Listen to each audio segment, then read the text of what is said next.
Poème numéro 321. L'écureuil et la fin du monde. Dans l'imbrication des branches d'un grand chêne vénérable, mort et sans aucune feuille, sauf une, encore accrochée par miracle, desséchée et flétrie, se penche, dans le vide, jouant au matamore, un écureuil tant amoureux de la lune qu'il porte sa pâle face au pinacle. En bas, sur le sol, à l'herbe drue, parsemée de maintes fleurs colorées, offertes, fragiles et odorantes, une abeille, à l'âme déchirée, au cœur meurtri, butine.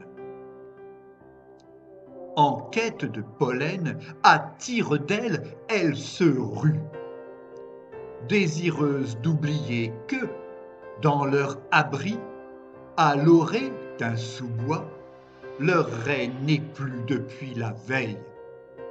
À devoir constamment enfanter, qui l'a tuée? La routine. Destin scellé, à jamais dans le temps, d'elle, il ne restera plus rien, sinon les songes creux des larves indifférentes à son sort implacable, se nourrissant déjà de son corps pourrissant. Même si, dans les seins, se désespèrent ses fidèles, prêts à chercher ailleurs, soucieux d'être heureux, dans les brumes d'une aube naissante et louable, une anfractuosité où s'installer, vifs et bruissants. À moins que la main d'une diablesse, toute nue, ne soulève le lourd couvercle de la ruche endeuillée et n'accouche au chaud dans la loge royale d'une autre, mi-humaine, mi-insecte, conçue par quel démoniaque Dieu. Dans l'iris de ses yeux, aussi bleus que les nus, on y lirait ses craintes en demain, pareilles à ses œillets, accrochés à la boutonnière de la veste souillée d'un des nôtres, pornographe notoire. Il trahirait nos destins d'êtres vils et odieux. Mais voilà qu'un éclair déchire l'horizon sale, d'où surgit tout à coup une flopée d'hommes, conquérants et armés, au visage cramoisi, torturés par la haine et leur envie de mort.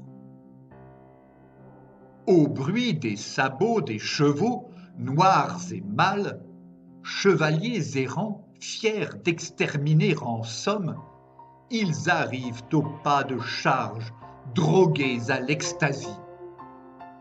Chacun sait qu'ils tueront sans honte et remords. Face à leur ignorance crasse, bardée de certitude, face à leur barbarie tétanisée, le soleil s'est couché, posant son dernier vif rayon sur les grains de sable d'un désert surgi du néant pour assoiffer leurs bêtes. Serait-ce ces dernières chaleurs sous nos latitudes, portées par le sirocco vers nos esprits effarouchés? Au centre du débile désastre, à coup sûr regrettable, un pitbull, oreilles et queue coupées, était à la fête. L'écureuil comprit la fin du monde très proche. Dans l'hémorragie du jour, privé de tout son sang, ses artères déficientes exsanguent de vive lumière. Dans un élan de compassion à l'égard des humains, du fait de l'arbre centenaire, il libéra à leur approche une fée tombée des étoiles au pouvoir puissant. Elle stoppa les hordes cannibales et statutia, fière, le molosse, tendant aux rares survivants sa main. Si fine et délicate, si diaphane et douce, qu'ils l'adulèrent tant qu'émerveillés par cette magique chair, ils la dévorèrent.